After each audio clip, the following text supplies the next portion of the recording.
Hi, welcome to Retiring Well. Folks, we got a great show lined up for you today. We're going to talk about bonds. We're going to talk about interest rate risk that's associated with bonds, the dangers of day trading, what's that all about, various annuities, the different kinds of annuities that are out there, and then finally, the Michigan Insurance Guarantee Association, right, as it relates to insurance products. So folks, stay tuned.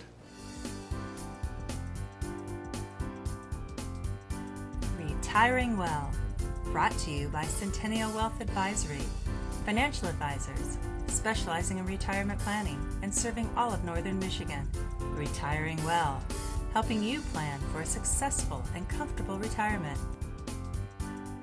Retiring Well, plan to retire well. Welcome back. In this segment, I want to talk to you about bonds, or what we call fixed income instruments or financial instruments. Listen, there's all kinds of bonds. There's what they call government bonds. Government bonds are simply bonds that are backed by some kind of governmental unit, whether that be a municipality, a state, federal government.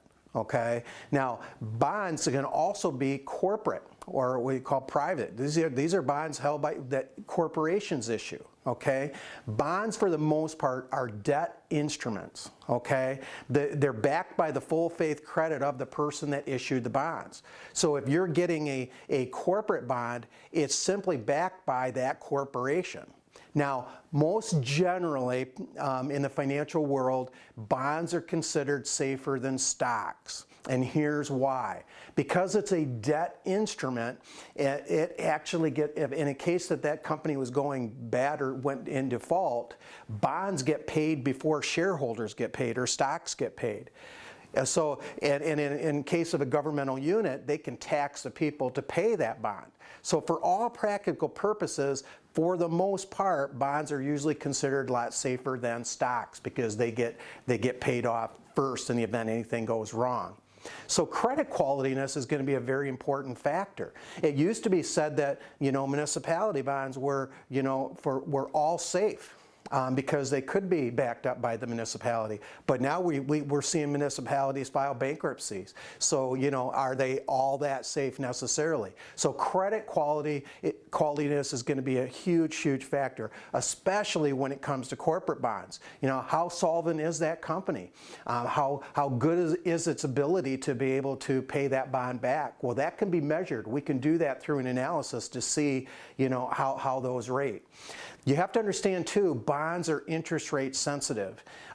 When rates are rising, bond values can go down. You say, well, how does that work? Well, let's just say I'm holding a bond today that's paying, let's say 3%.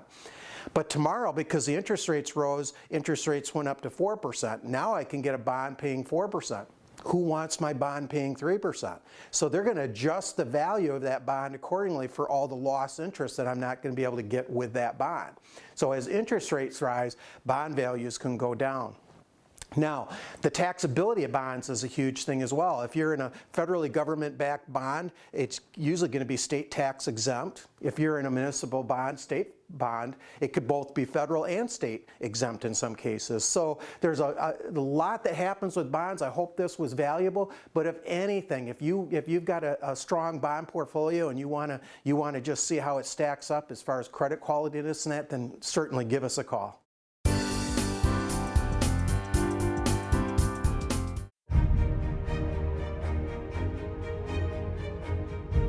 Professional fishermen have a game plan.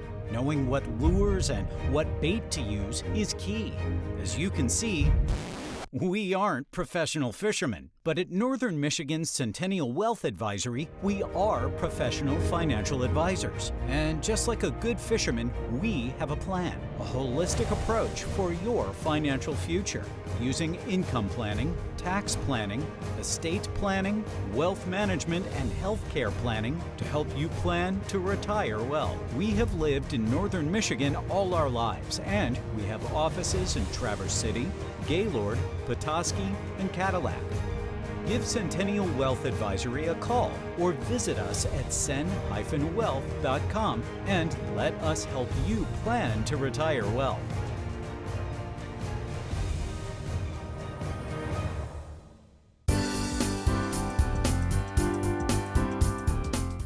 Hi, In this segment, I want to talk to you about what's called interest rate risk.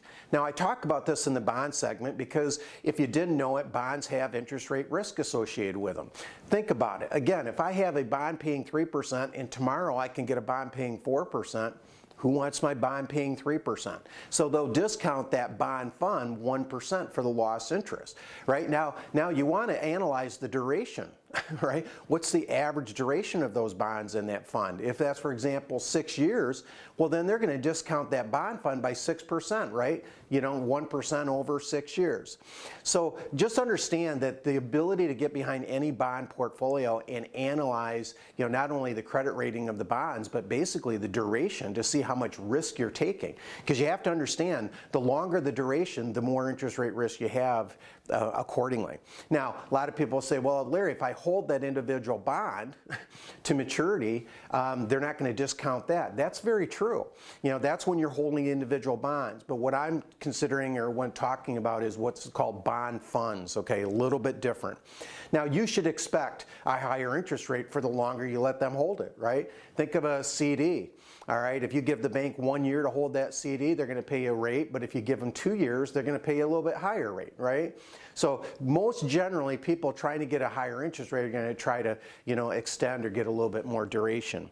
Now, one thing to consider in a rising interest rate market is what you call TIPS, all right? These are Treasury inflated protected securities, okay? They're issued by the government. Now, you can get them from banks and brokers as well, but usually issued in terms of, let's say, 5, 10, 30 years. Now, if you hold them to maturity, okay, like an individual bond, the principal is protected, okay?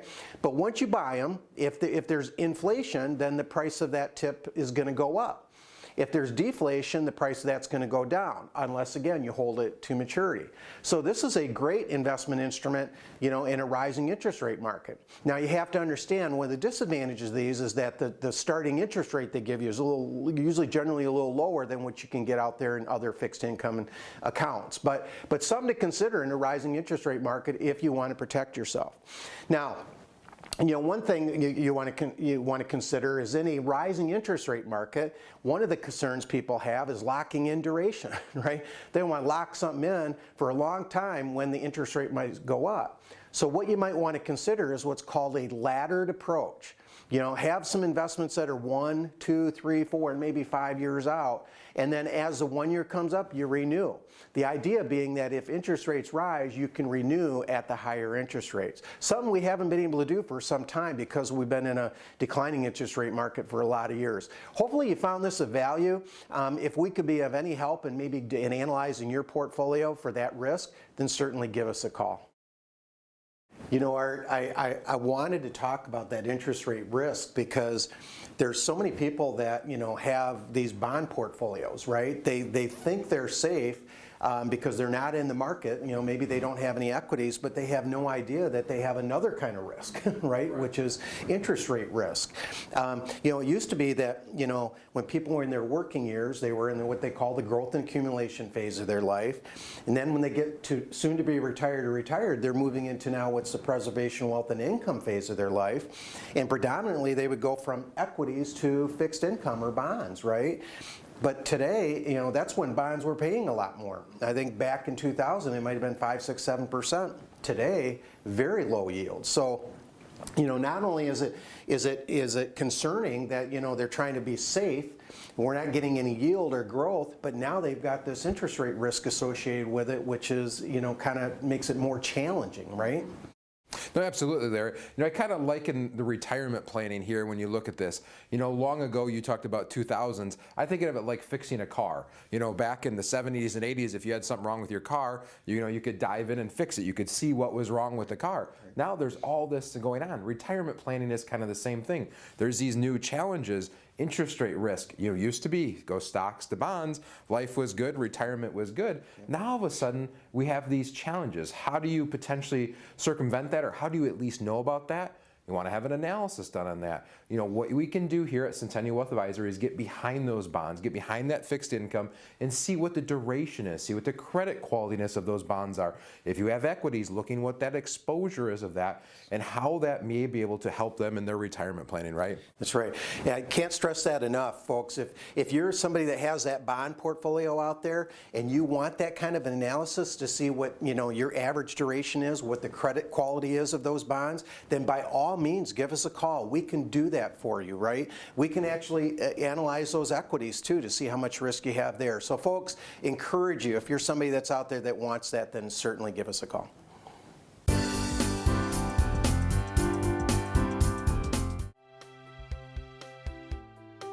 If you are retired or soon to be retired, let us help you plan to retire well. Centennial Wealth Advisory specializes in retirement planning and has offices in Traverse City, Cadillac, Petoskey, and Gaylord. We'll never pressure anyone to become a client. Our goal is to inform and educate. Simply attend one of our live events or schedule a meeting at one of our Northern Michigan office locations for a free, no obligation retirement review. During a market downturn, people tend to panic.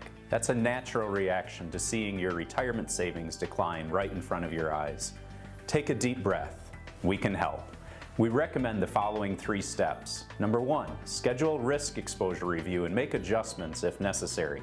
Number 2, request a retirement income analysis to serve as the starting point for your retirement strategy, making sure your money lasts as long as you do.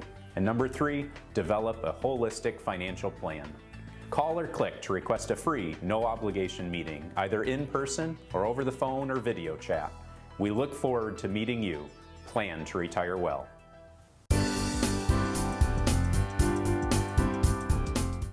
Hi, in this segment, I want to talk to you about the dangers of day trading.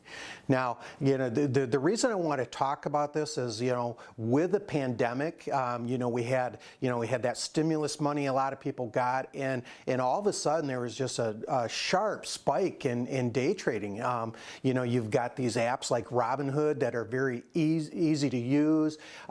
There's no fees for trading, and especially a lot of millennials were finding it, we're now gambling or trading stocks, and something they had never done before. So I just wanted to talk about this because there's been a sharp rise on day trading, and there's some dangers or some risks associated with it that I think is important for people to understand. First of all, you got to understand that when you're day trading, all your trades are short term. You're buying and selling most typically within a year. Because those trades are happening within a year, your gains over your losses are going to be subject to ordinary income tax rates. You don't get the favorable long-term capital gain rates, because again, they're less than a year. The other thing you got to keep in mind when you're day trading is you got to keep track of all those trades. At the end of the year, when you file your tax return, you've got to show the buys and sells, and if you've been doing a lot of trades all year long, that could be a lot of record keeping. I'm going to put a study up on the screen for you because it shows that only 3% of the people that do day trading actually are making money, and less than 1% are even making more than minimum wage. So, you hear a lot of people when they're trading, they're always going to tell you about the stocks that do really well, right? But they don't tell you about their losers. You got to understand when you're working with mutual funds or you're working with third-party managers, they're managing billions of dollars. They have millions they can spend on research that's not available to us when we're just trading stocks on a daily basis. We don't typically have enough information behind a stock to understand, where it's going. We're speculating, right? Now, we might speculate right, and that's a good thing, but we might speculate wrong, and that's a bad thing, right? We're going to lose. Find that when people have a period of time when they're, the market is cooperating with them and they're doing day trading, it can kind of get addicting because if they keep having some winners, they kind of, it's kind of like gambling. They don't know when to stop until there's a time when the market doesn't cooperate. So, I hope you found this valuable. Again, there's been a sharp spike. That company Robinhood that out there, that millennials are using, they went from 10 million users at the end of '99 and through the pandemic now 13 million. Put that in perspective, Schwab 12.7 million. So understanding the dangers, very important. If that's you out there and you maybe want to see how you can have some professional management, then certainly give us a call. Wow, day trading, Larry. What a hot topic lately. It makes me think about how I got introduced to trading. Way back in middle school, there was a business class, and each couple weeks we would learn different things. Well, for about 2-3 weeks, the teacher talked about the stock market. Well, back then, it ages me a little bit here, but we had the paper, and we get the Wall Street Journal, and we look through all these tickers, and each of us classmates were responsible for picking one stock. We could only pick one, and we had a fictitious $250,000 to pick with.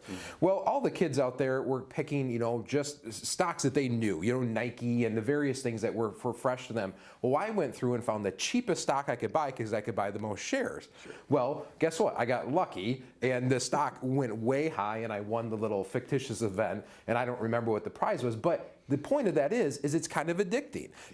People then they get that little bit of a rush. It's almost like gambling in some of those circumstances. They get that rush of that day trade, and I had a win now on my side. Well, I've talked further with the teacher about this, and they kind of explained how, well, yes, you got lucky. Did you know anything about that company? No, I couldn't even tell you what the company was or what they made or anything. And I unfortunately feel that that's where day trading has gone today, where people don't have really the details of this. They see a ticker, they hear something on the news, and they go put money into it. Yeah, Art, I think, the phenomenon we were in the pandemic, right? And here's Hertz. They're going to file bankruptcy, right? Now, when you file bankruptcy, that means you can't even pay your creditors, right? Let alone your shareholders. So all of a sudden, Hertz is I think selling around close to 50 cents, per share. All of a sudden, goes up to $5 a share. People are buying it when it's going bankrupt. It made no sense. And I think this recent phenomenon with GameStop, right? I mean, here it is. This is a retail store that, for all practical purposes, is going out of business because people are downloading and buying their games online, and people are pouring into the stock, right? Makes absolutely no sense. What's happening is you got people out there that are speculating. They are gambling. Listen, it's all the more value in having, professional management. The most management companies have billions of dollars that they can spend millions on doing research and analysis, looking behind these companies. So folks, day trading can be great if the markets are trending upward. How can you go wrong, right? For the most part. But listen, if you've been through a 2002 or 2008 when the market lost half its value, you want to be careful, right? There's a lot of these people are out there trading and have no idea the kind of risk they're taking on. So if you're somebody that would like to learn more about professional management and maybe have a little bit of help, give us a call.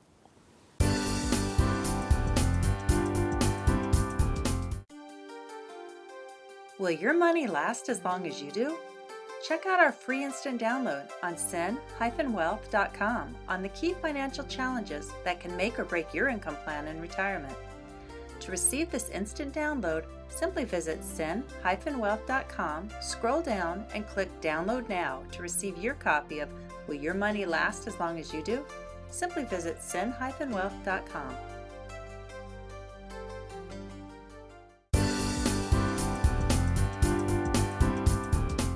Hi, welcome back. Listen, in this segment, I want to talk to you about annuities.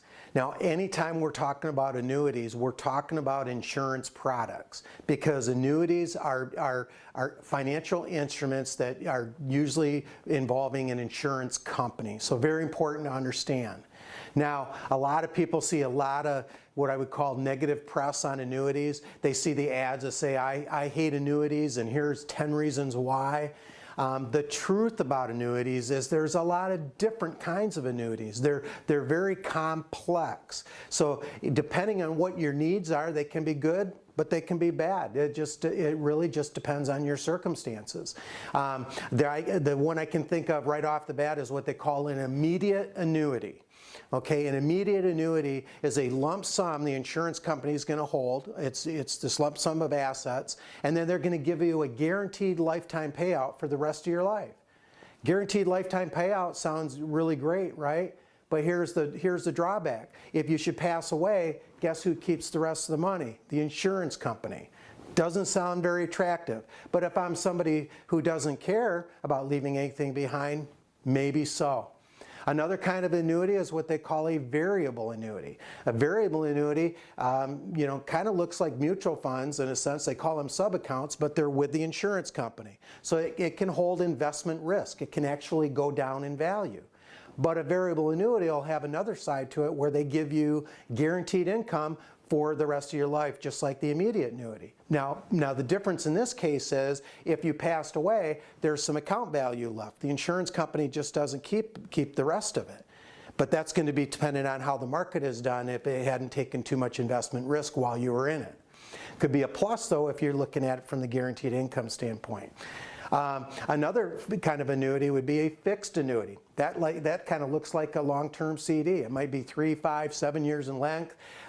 You can't lose your principal, they'll guarantee that, but they'll give you a fixed interest rate, okay? Very much like a CD does. That can be good, but maybe if the interest rates are low, maybe bad. Now, there's also what they call fixed indexed annuities. They're fixed in the sense that you can't lose the value, okay? That's a good thing. But instead of giving you a guaranteed interest rate like a fixed annuity does, they'll tie it to some kind of an index, maybe like the S&P 500, maybe it's gold. All right, so you get to participate in that index if it's up to some level or degree, but you don't have to participate in the down. Folks, there's so many features that comes with these annuities, and so many times people have these financial instruments, they don't understand them. I encourage you, give us a call if you're somebody that has any kind of instruments like this and you just want somebody to explain it to you. In many cases, you might find it's perfectly appropriate for you under your situation, but maybe in some cases you might find it's not. Now, a lot of problems with these annuities sometimes is the holding period. So, you may not be able to get out of it right away, but at least understanding the features and what you have might be very helpful. So again, give us a call.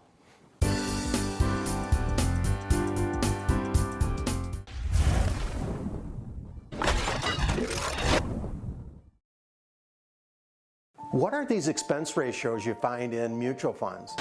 Most importantly, how much risk can you take on? I want to talk to you about Social Security, the estate tax exemption, ladybird deeds. What are they? Modified adjusted gross income, tax bracket optimization, the sunken cost trap, 529 plans, the financial cycle, the Federal Reserve, income planning, tax planning, holistic planning, fees, bonds. Can I retire?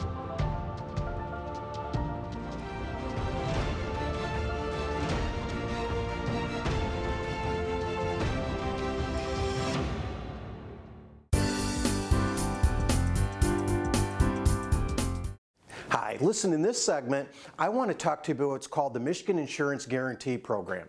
Now, this relates to, life insurance or annuity products that are sold by insurance companies, right?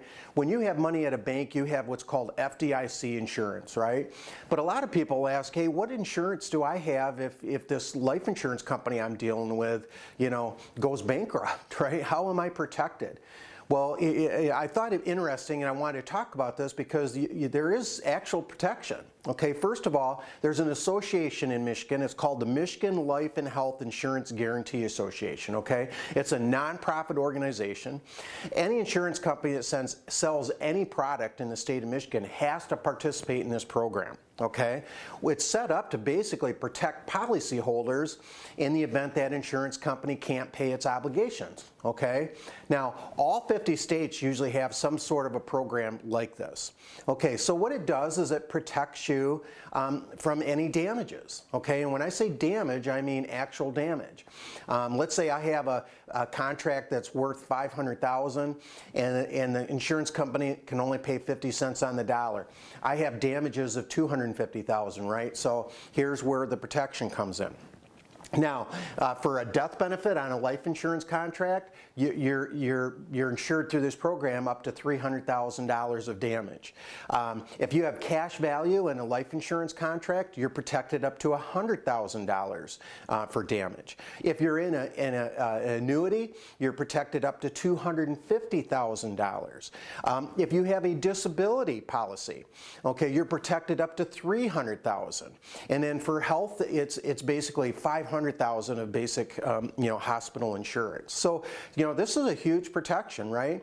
So what happens if there's any damage, the other members that are part of this association are then assessed to help that obligation. So that's a good thing to know. If I'm holding a life insurance contract out there, and whether it be an annuity or life insurance, knowing that you have that protection is certainly valuable, right?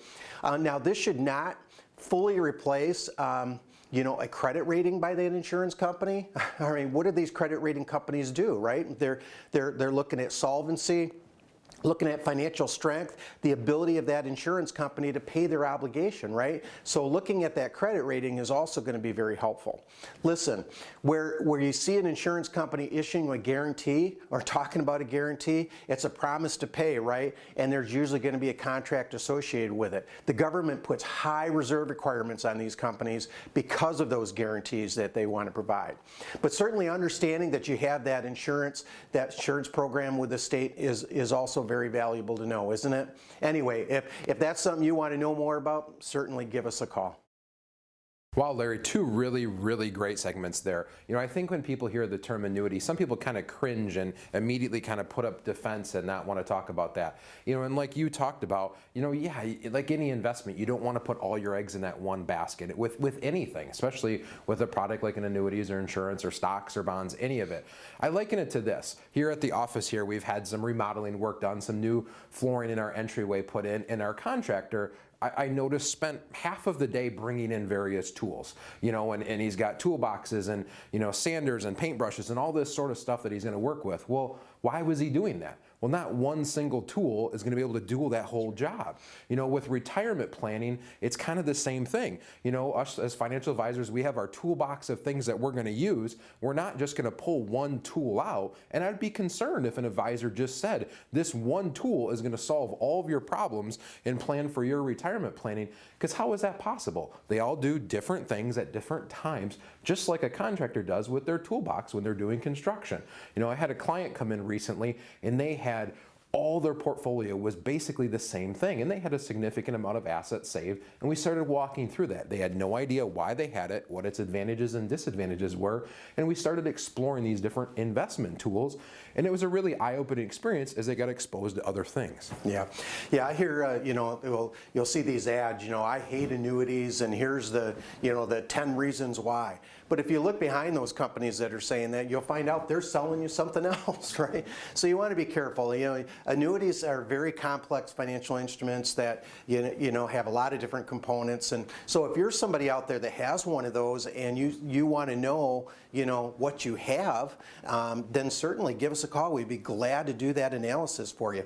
The other thing I find is a lot of people were sold these instruments, and every year, if you notice with these contracts, there's an interest crediting strategy, and it has to be looked at every year. And a lot of times folks are just not looking at it every year. They're letting the policy year go by. Folks, if you're somebody out there that's got one of those instruments and it's not being serviced appropriately, then give us a call. We'll be glad to help you with that. Thank you for joining us this week. Stay tuned for next week. We got a great show lined up for you.